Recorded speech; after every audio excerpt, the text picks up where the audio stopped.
मनु जी तो हैं ही, लेकिन एक राक्षस, जय और विजय का जो पतन हुआ था वो भी राक्षस बने, और प्रताप, भानु, अरिमर्दन, धर्म रुचि, तीनों का भी पतन हुआ था, तो वो भी रावण, कुंभकर्ण और विभीषण के रूप में आए। तो राक्षस भी कम तपस्या नहीं करते, लेकिन किस लिए तपस्या करते हैं? देखो, रावण तप कर रहा है, भगवान को याद कर रहा है, और जब भगवान प्रकट हुए तो उसने क्या मांगा? भगवान, अभी मांग की बात चल रही थी, तो मनु जी ने तो भगवान को मांगा, लेकिन जब रावण के पास भगवान आए और कहा क्या चाहिए, तो रावण ने कहा हमें यही दे दो।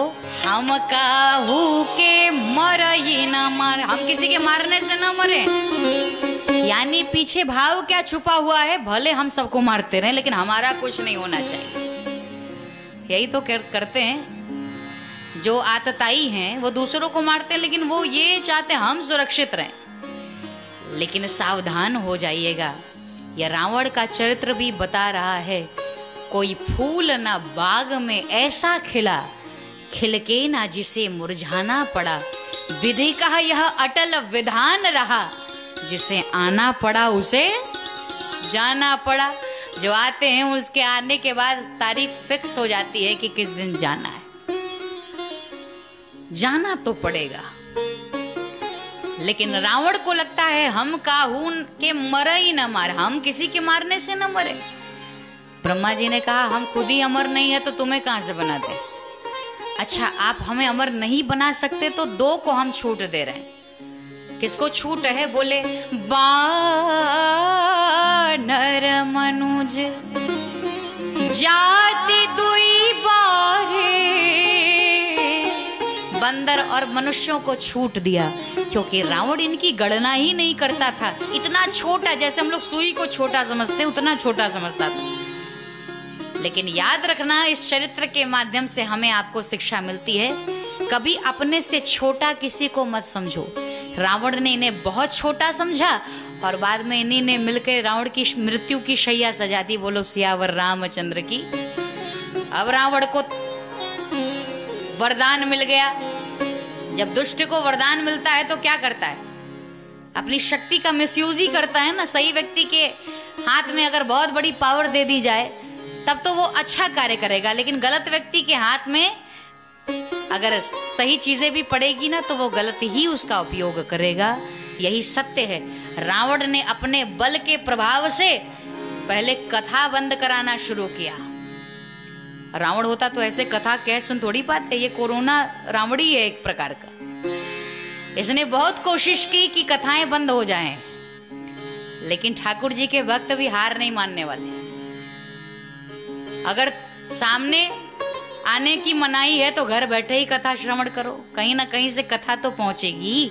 रावण ने कहा पहले कथा बंद कराओ, क्योंकि संसार में धर्म को स्थिर रखने का सबसे बड़ा श्रेय कथा को जाता है। तो पहले कथा। रावण होता तो हमारा तो जो होता सो होता, आपकी भी कम पिटाई थोड़ी होती, आपकी भी पता नहीं क्या होती। रावण ने कथाएं बंद करानी शुरू की। क्या किया? अस भ्रष्ट अचारा भा संसारा, धर्म सुनई नहीं काना। और जो धर्म सुनते थे ते ही बहुविधि त्रासई, देश निकासई जे कह वेद पुराण। इतना बड़ा आतताई, पूछो मत क्या कर देता रावण। लेकिन हम लोग बड़े भाग्यशाली हैं कि हमारे युग में रावण नहीं। लेकिन एक संत कह रहे थे अभी भी रावण हैं। और रावण ने कहीं ना कहीं जो लोग आके कथा में व्यवधान उत्पन्न करते हैं, कथा को बाधित करते हैं, वो सब रावण ही तो हैं। और कथा में बैठो तो इतनी प्यारी नींद आती है, तो कुंभकर्ण जी भी वहां तैयार रहते हैं, खड़े ही रहते हैं।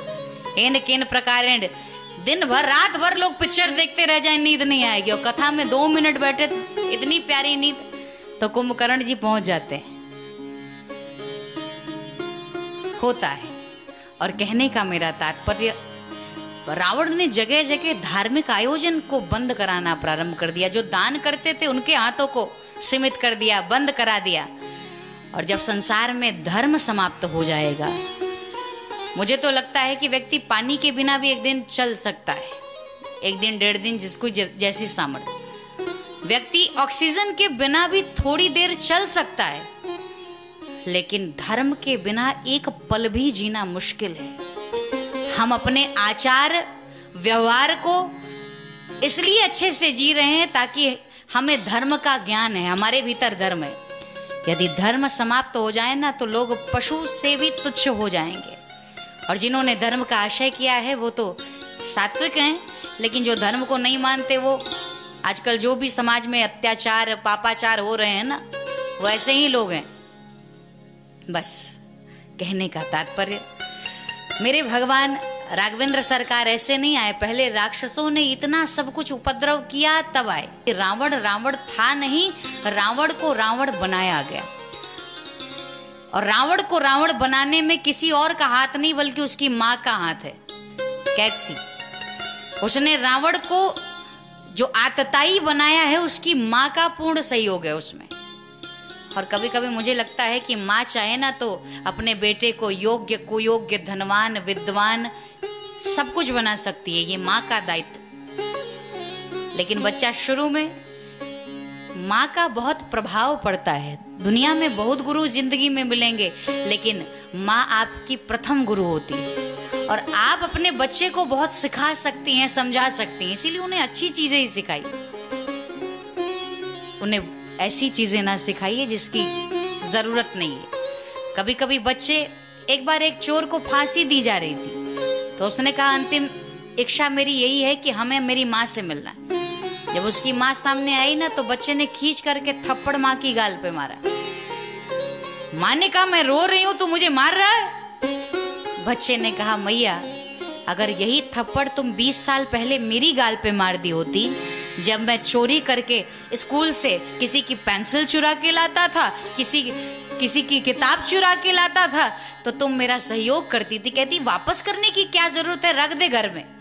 और तेरे ये संस्कार ने मेरा सब कुछ बिगाड़ दिया। जब मैं बड़ा हुआ मैं नशा करके आता था तो पिताजी से भी छुपाती थी, और चुपके से पिताजी पूछे बच्चा कहाँ है, अरे घर ही में तो रहता है। और मेरे नशे को पिता से छुपा छुपा कर मुझे और भी सहारा बलिष्ठ बनाया। मेरे बुराइयों को तुमने सहारा दिया। और आज मेरी ये स्थिति है कि छोटी चोरियों से मैं बड़ा चोरी करने लगा। तो सावधान, अगर बच्चे देखो शुरू में ही सिखाइए, संस्कार शुरू में ही दी जा सकती है। और जीवन में प्रारंभ में यदि नहीं सिखाया, बचपन में नहीं सुधरे तो फिर 55 में भी उम्मीद मत करना। रावण को रावण बनाया उसकी माँ ने। बहुत सारी बातें हैं, लेकिन मेरे भगवान श्री राघवेंद्र सरकार के आने का एक ये भी उद्देश्य हुआ कि जब जब होई धर्म के हानि, बाढ़ई असुर यदा यदा ही धर्मस्य ग्लानिर्भवति भारत, परित्राणाय साधूनां विनाशाय च दुष्कृता धर्म संस्थापनार्थाय संभवामि युगे युगे। ये भगवान की युक्ति है, ये भगवान कहते हैं।